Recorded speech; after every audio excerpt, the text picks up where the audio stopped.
Thank you for allowing us the opportunity to come and talk with you all about this really important topic, stigma.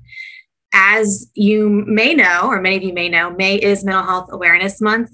And as part of our focus at NAMI Virginia, and pretty much a focus in general when talking about mental health during May, we really like to highlight or hone in on stigma because it really is has an impact on people with mental health, their families, and it's just a great opportunity for us to talk about this. Before I get started, though, I do want to say that as everything on Zoom, I will be probably looking down at notes. That's what I'm doing. You might hear rustling. And like Jim said, I will be stopping throughout the course of the presentation to answer questions and to just so you're not hearing me drone on and on and on. I probably will also pose questions to you all as well in case, just to kind of make it a little bit more engaging. Stigma is a pretty big word. And we're going to be spending the time discussing what it means, how it evolved, the way it impacts people in society, and how we can work on ways to eradicate stigma in our own lives and in the lives of our loved ones, family, friends. But first, I do want to talk a little bit about NAMI because that's where I'm from. That's who I work for. And it's always wonderful to hear about my organization, why I'm here. So NAMI is made up of a national, state, and local efforts to promote advocacy and support for those who are impacted by mental health conditions and their families. We have three levels, like I mentioned. We have a national level, and then we have state levels. So that is where I am from. I'm from NAMI, Virginia. We are the state office of the NAMI organization. And we also have local affiliates. In the state of Virginia, we currently have 14 local affiliates, and our affiliates are we are a grassroots organization. So they are the boots on the ground doing the support outreach to the community members in their area. So we wouldn't be who we are without our affiliates. Our mission, of course, and how it relates to stigma is that we promote recovery and improve the quality of lives of Virginians with serious mental illness and their families through support, education, and advocacy. That's really the crux of what we do, and it plays into all of the areas that we as an organization focus on. So a little bit about us and what that actually looks like, our mission in action, if you will. We offer programs, support groups, educational presentations like the one I'm doing right now, advocacy throughout the state on the state level. We also support our local affiliates in all of their efforts to do these things as well on a local level. Our programming is offered for both individuals with lived experience as well as families. So we're one of the few organizations geared towards mental health that has that ability to focus on both perspectives and both experiences. We are leaders in peer support. All of our programming are peer-led, meaning that they're individuals with lived experience and family members. It's really an awesome opportunity to connect people on that peer level. We are a membership organization, so we're only as powerful as the numbers that we have in our organization, but we really use that to help address mental health and the stigma that we see in the state and in the country and in the world. Again, we're rich with lived experience. That's the basis of what we do and what we promote as an organization when we do policy advocacy work, when we do changes in the system programming. That's really what drives us as an organization. So let's move on to why we're all here today, which is the topic of stigma. And I want to start off with this quote from a former Surgeon General, Dr. David Satcher, because I really think it is a great starting point to this conversation. And it's the nation has the power today to tear down the most formidable obstacle to future progress in the arena of mental illness and health. And that obstacle is stigma. Stigma is still around.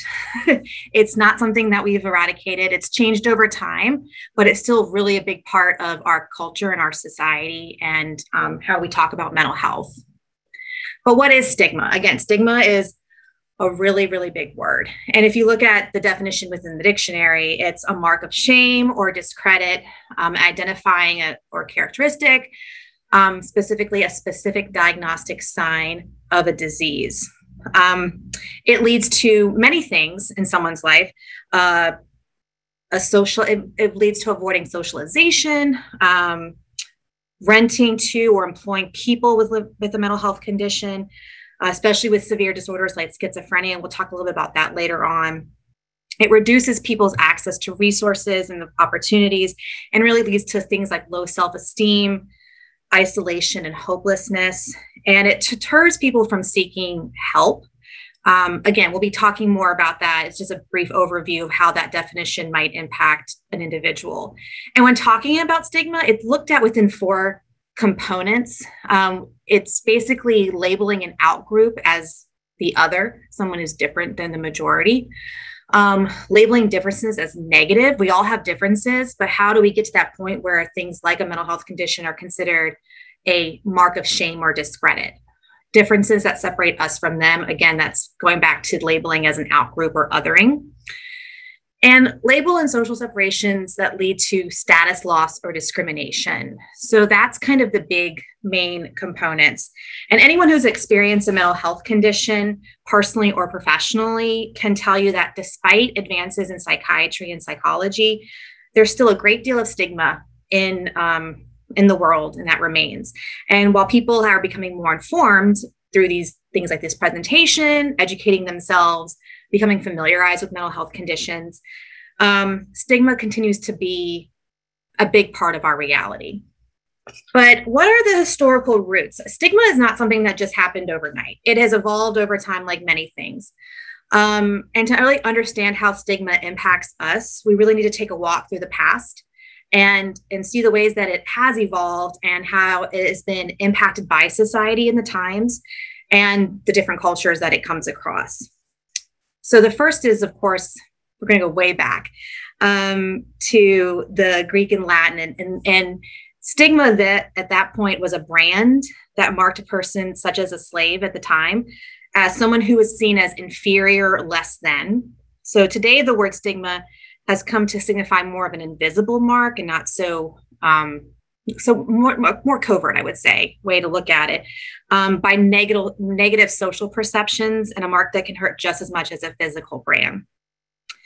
And explanations for stigma stem in part from misguided splits between body and mind, first proposed way back when with Descartes. And it can also be seen as we move through the eras in the 19th century, the separation of the mental health care treatments in the United States from the mainstream of health. So it was kind of like pulled aside and looked at as something specific to mental health conditions. And with treatment systems, treatment has historically not always made scientific sense when it comes to mental health conditions, and in the past have been seen as brutal and inhumane. Dating back to the Neolithic times, there was something called trifling, which is where someone would be chipping a hole in a person's skull to release what they thought was happening, which is the evil spirits that had taken over the person's body. Granted, we have come a long way from that. We don't do that anymore. That's definitely inhumane. And we have the science to back up treatment that we're using currently. But again, psychology and psychiatry are still relatively new, and they're still growing and evolving. Like in the colonial times, people who had mental health conditions were considered lunatics. We don't use that term anymore. And they were largely cared for by families. But as we moved through time and we moved through treatment, you start to see the creation of specific treatment centers. Back then they were called asylums, where people were taken from their families who were taking care of them and placed in these locations where they were specifically cared for their mental health condition. And people understood that people were being othered in that sense. They were taken out of the community, put into these locations, and so they were branded as being not of the standard society and what they deemed to be quote unquote normal. So they were moved out, and then they were placed into these asylums. But then, of course, we then started seeing deinstitutionalization that happened in the 70s. And those treatments were taking people, again, out of where they were currently being held in mental health institutions and placed back into the community. But at that point, you're dealing with public attitudes, because now we're dealing with how people view someone living with a mental health condition. And again, in the 1950s, there was not a lot of scientific understanding with mental illness.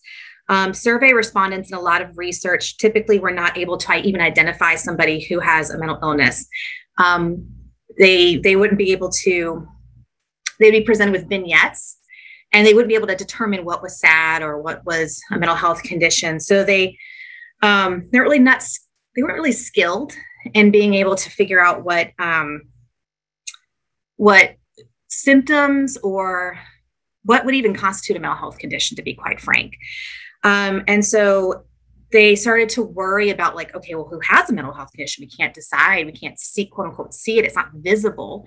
So then you started kind of looking at this evolving of, oh, well, they might be somebody who's violent, these violent behaviors, that must be a mental health condition.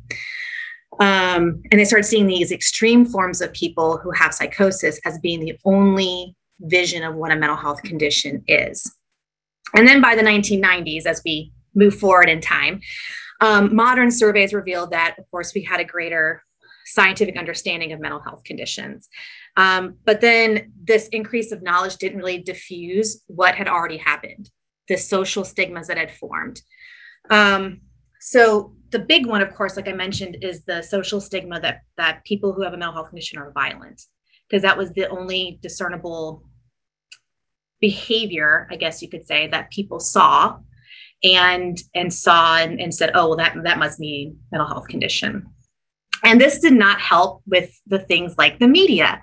So the media, how many people, I just want to see a show of hands, how many people have seen a TV show or a film where the villain of the story has been portrayed as having violent behavior due to a mental health condition? It's fairly common. I had somebody use the example of a Lifetime movie the other day. You turn on any Lifetime movie, and the person who's the villain is not really seen in a fairly good light. They're pretty violent. And the other thing that comes into mind is the movie The Joker. That has been a fairly recent movie. And by recent, I mean, I feel like with COVID, we've been all living under a rock, and it was in 2020, so not super recent. But they did a survey, and they showed that the portrayal of the Joker as a character who had a mental health condition, which turned him into this violent murderer, actually increased stigmatizing understanding of mental health conditions from the audience. And it increased self-stigma. People who saw the movie and were living with mental health condition were then less likely to seek treatment. So that's just a way that media over time has really honed in on that violent type or caricature, if you will, of what living with a mental health condition looks like. And statistics show that people with a mental health condition are actually more likely to be the victims of a violent act than to actually commit a violent act. And then finally, there's cultural factors that we were talking about. Even before this presentation, we were discussing things in different populations. You have in the Asian community, there is a cultural stigma around not bringing things up that would seem as shameful to the family. African-American culture, there tends to be, research has shown, what's the word I'm looking for? Not really following or believing the medical professional because of all the discrimination that has occurred throughout history with that population, and rightfully so. There's also cultural, like within different groups, like the military, not seeing weaker than. So these are things that have really evolved based on the things I just talked about, due to public attitudes, treatment, media. These all culminate into what we look at as stigma today. So in research, stigma is actually studied within 7 different types, but because of time, I'm going to just focus on 3. And these are the 3 that are pretty much the biggest, or the most relevant, I should say. You have public stigma, which is a negative social attitude and belief. You have the self-stigma, which is internalized beliefs, negative beliefs about yourself based on what they've seen. And then structural stigma, which are policies that limit resources and services. Most of the research so far that looks at stigma in attitudes of mental illness has been largely descriptive and somewhat void of theoretical content. But social psychologists have really started studying what it is that makes somebody have stigmatizing thoughts. And they've actually looked at it in how other areas have been stigmatized: gender, sex, sexual orientation. So they used a lot of the past data and research and started implementing it with mental health conditions. And they started looking at it through these three things of stereotype, prejudice, and discrimination. So stereotypes are viewed as are considered social because they represent collectively agreed upon notions of a group. And then stereotypes can lead to prejudice, or more of a looking at it like us, them personality, us, them viewpoint. And then prejudice can then lead to discrimination, which is more outward, overt forms of stigma in action. So we're going to look at these three: public, self, and structural, through the lens of stereotype, prejudice, and discrimination. So public stigma, an example of a stereotype for this is a negative belief about a group. So looking at people with mental health conditions as dangerous, i.e. the violent narrative that we just discussed, incompetent, weak, lazy. Then you move into the prejudice, which is the agreement with these negative beliefs that I just talked about, which causes a negative emotional reaction: fear, disgust, anger, which then can lead to discrimination. So avoiding contact, people, again, with deinstitutionalization, a lot of individuals with mental health conditions were moved back to the community. How did the community react to that? Were they avoiding? Did they feel up in arms about somebody moving into their community who had a mental health condition? Withholding support, employment, housing opportunities, other public services. This is a reaction to the stereotype. It just shows you how it can flow into the actions that we see today.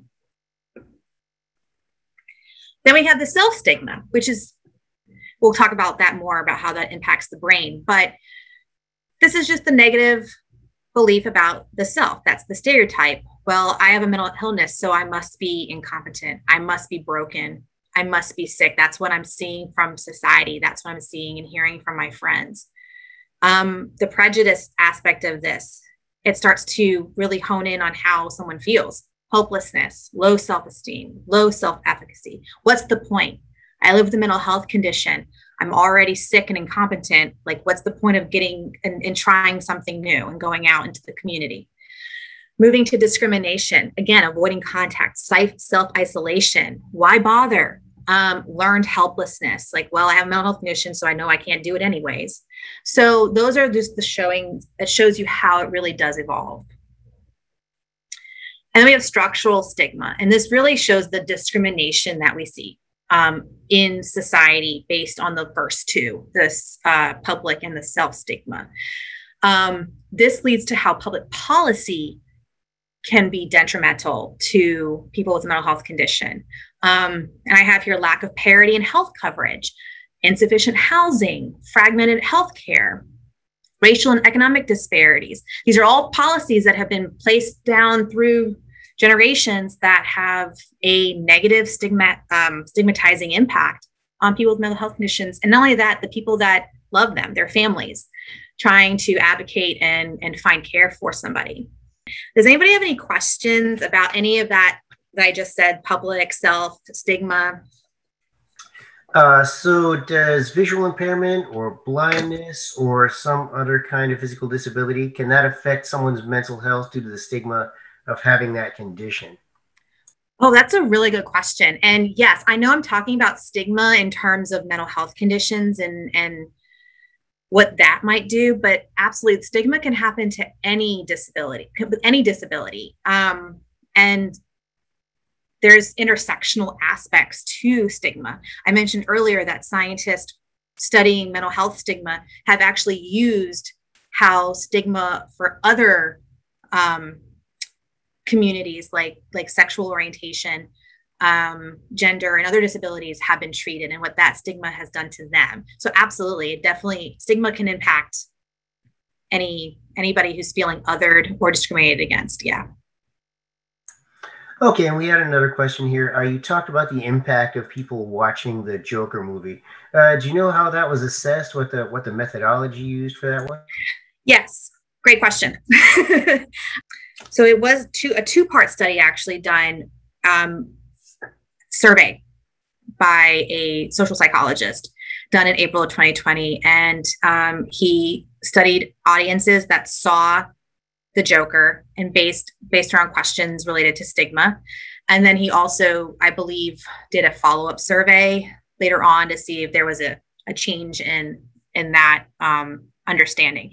And I don't want to give you information. I can send out the actual survey. It's linked into one of the resources, but I would suggest reading it. And of course, with any survey and any research you do, you're basing it off of sample size and things of that nature. But good question. So we talked a lot about the historical roots, the evolution of stigma, what the different types of stigma can be, how it looks within the stereotype, prejudice, and discrimination lenses. But what does it actually do? What is the impact of stigma on society? What do people typically see? And I did talk briefly about this, but I want to kind of go into a little bit more detail of what this looks like, so we can kind of keep an eye out for it as people part of this society. So effects of stigma socially, what we're seeing, again, social distance and exclusion, unwilling to live near somebody with mental health condition, not wanting a person with mental illness to marry into a family, bullying of children with mental illness. We see this a lot happening, especially now with COVID and the use of online platforms more frequently. It's just something to keep an eye out for. Bullying in general is something that we can have an entirely other conversation about, but these are just ways that exclusion can be seen in the society. Stigmatizing language is pretty big, and it's something that has become fairly common. If it's not called out or looked at through the lens of stigma, it's fairly, people use it all the time, like, oh, that's so crazy. The weather is being really bipolar. Have you noticed? I'd kill myself if this ever happened to me. So things like that really have become mainstream, but they really start to pick. Just the littlest things can pick and pick and pick and grow and grow and grow and have an impact on somebody that you may not know. And we know that 1 in 5 people live with a mental health condition. So that's fairly prevalent. And 1 in 6 youth have a mental health condition. So something to think about in terms of how we use language. And it's not going to change overnight, but it's just something we can, as a society, work on, of how we talk about things like that.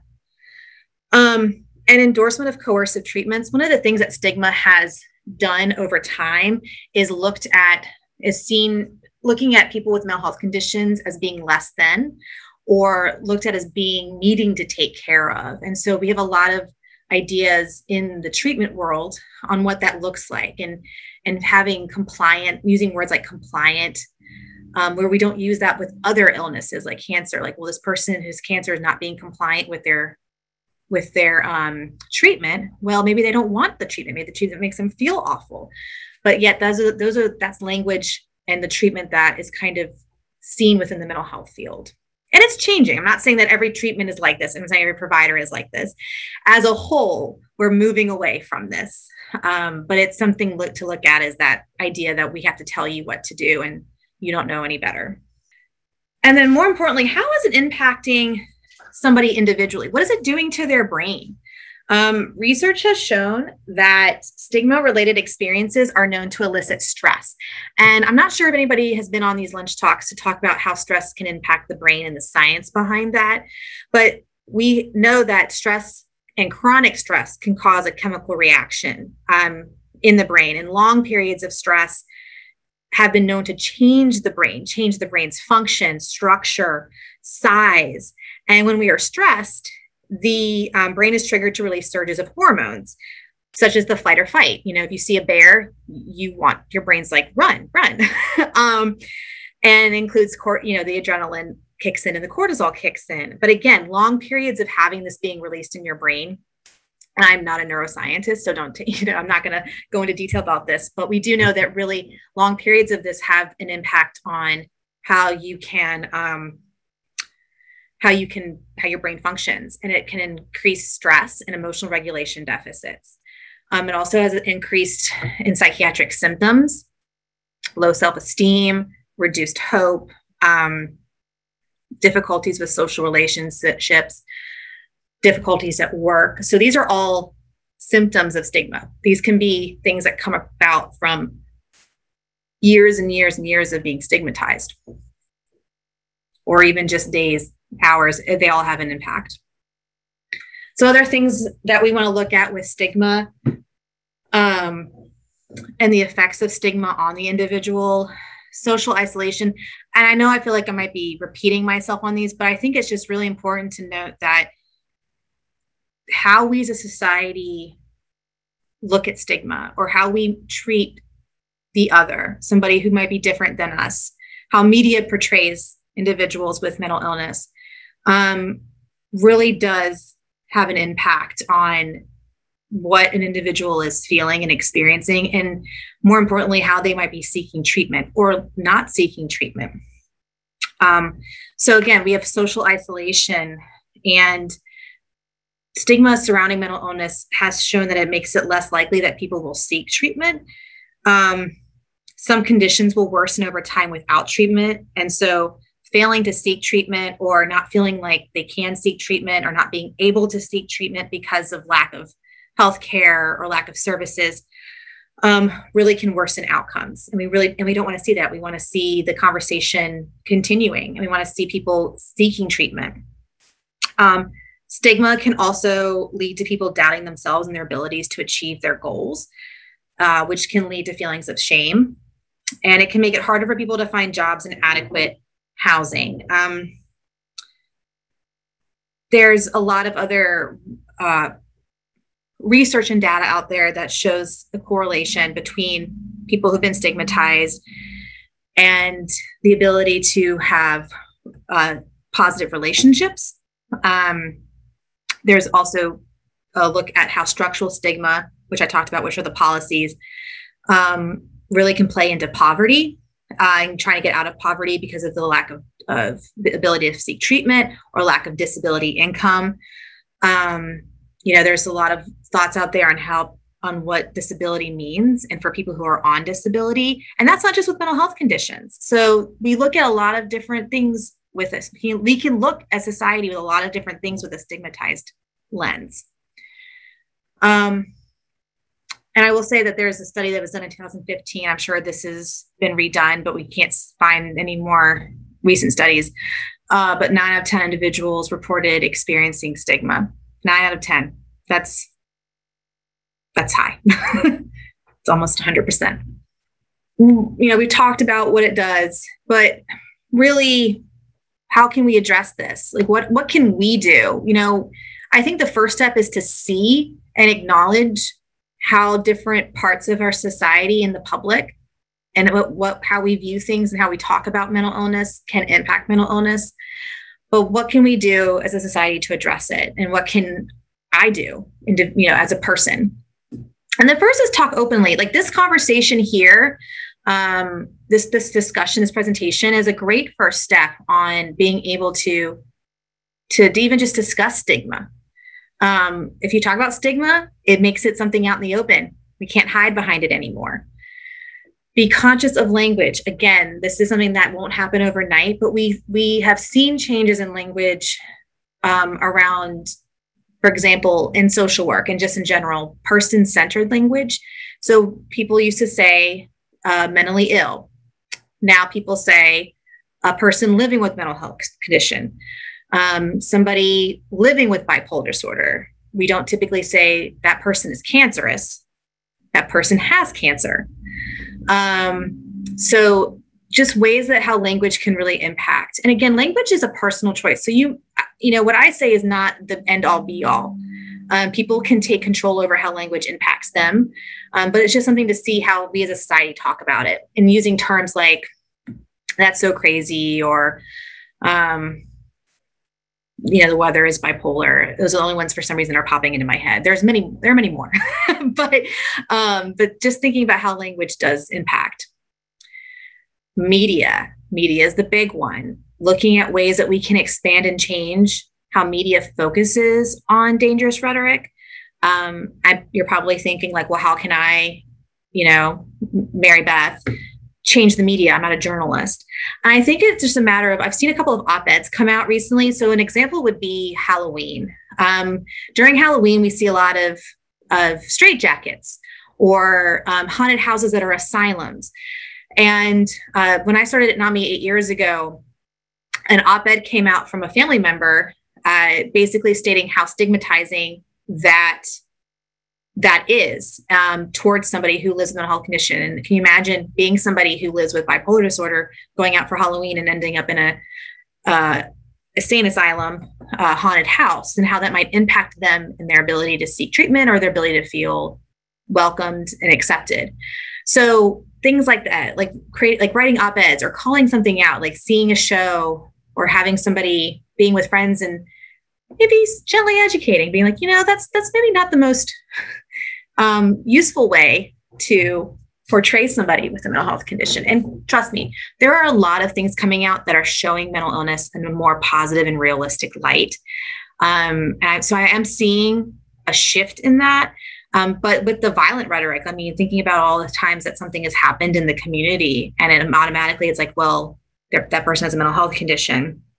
It's just looking at ways that can really impact somebody. Normalizing treatment. It's okay to have treatment. It's okay to go to therapy. It's okay to take medication if that's what works for you. No treatment. There's no one shoe fits all approach, but normalizing treatment and normalizing what treatment is and what it looks like will help to take down those barriers, those stigmatizing barriers, and offer people the chance to seek help. Expanding stigma education, talking about mental health in schools, talking about how stigma impacts individuals and societies and how it evolves over time, making people aware of what their actions and words might do or mean to somebody.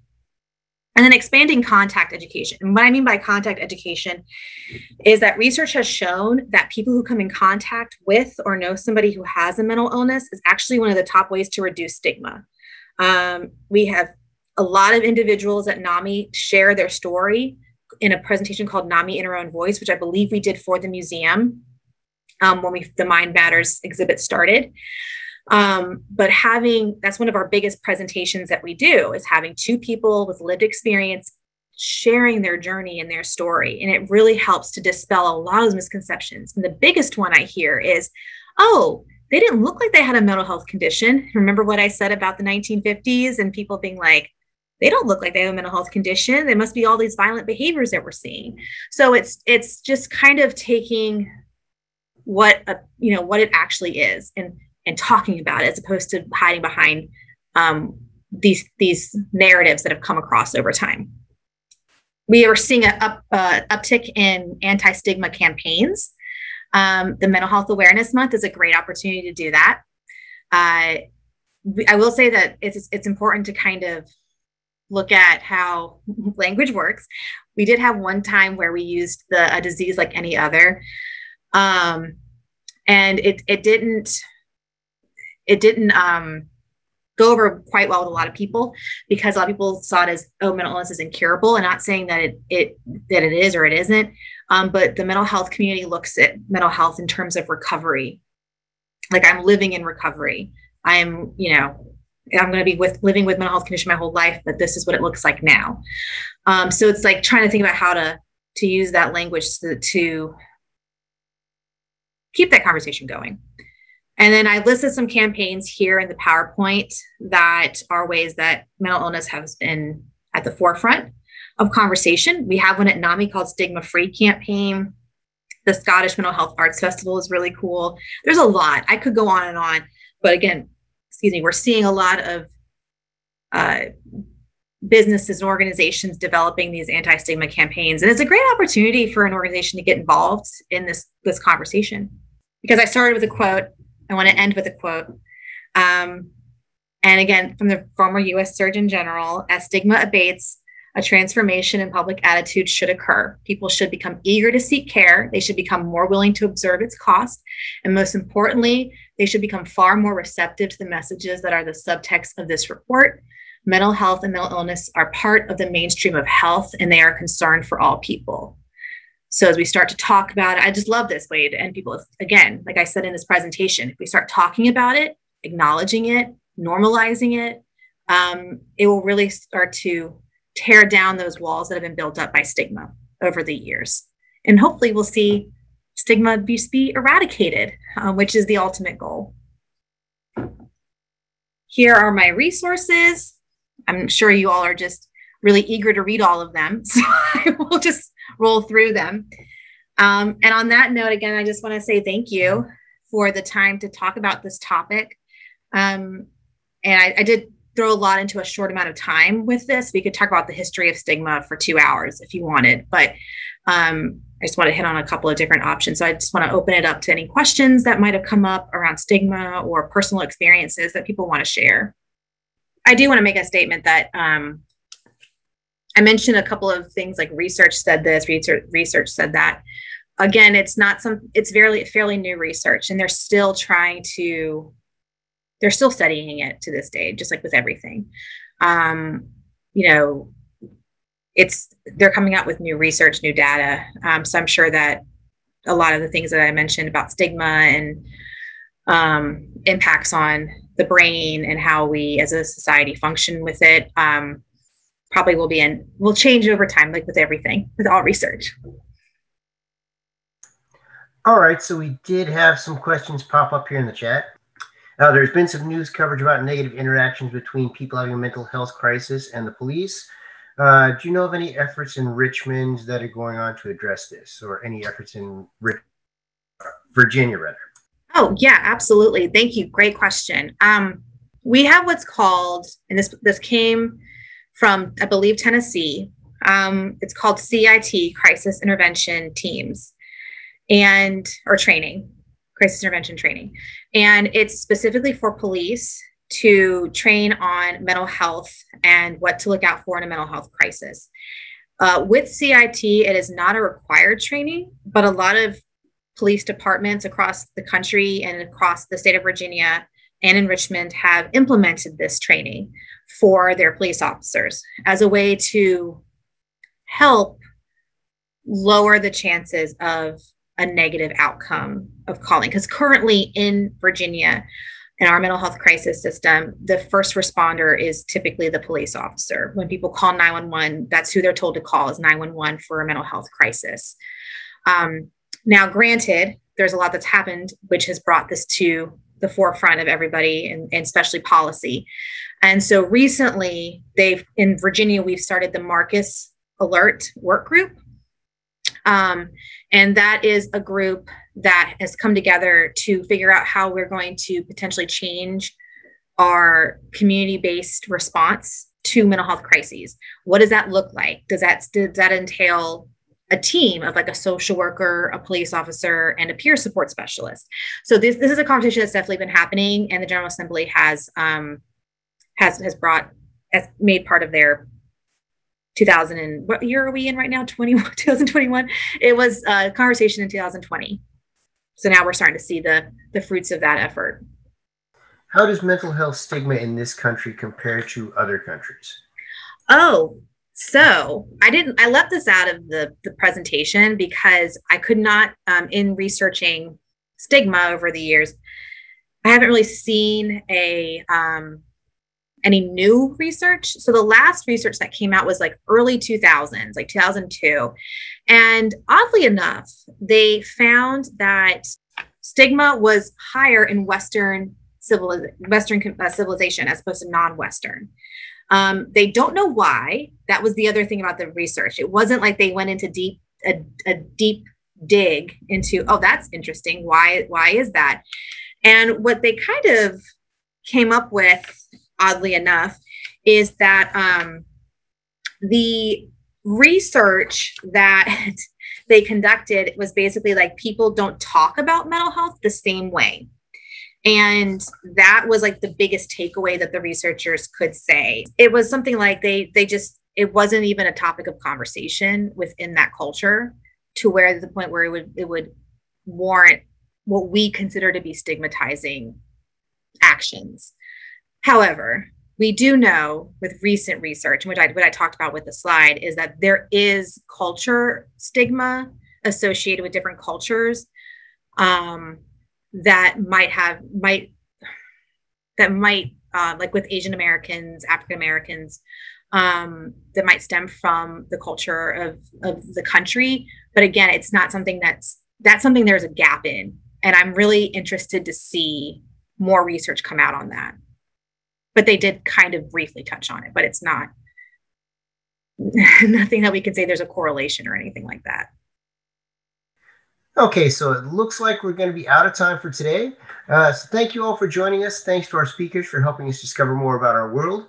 Please join us next week on Wednesday, May the 26th at noon for Music and Mindfulness, presented by board-certified music therapist Anna McKenzie. You can register for next week's talk at smv.org. Each talk is free to attend and is open to the first 300 registrants. Thank you again for joining us today. Until next week, stay safe and stay curious. Thank you all for coming.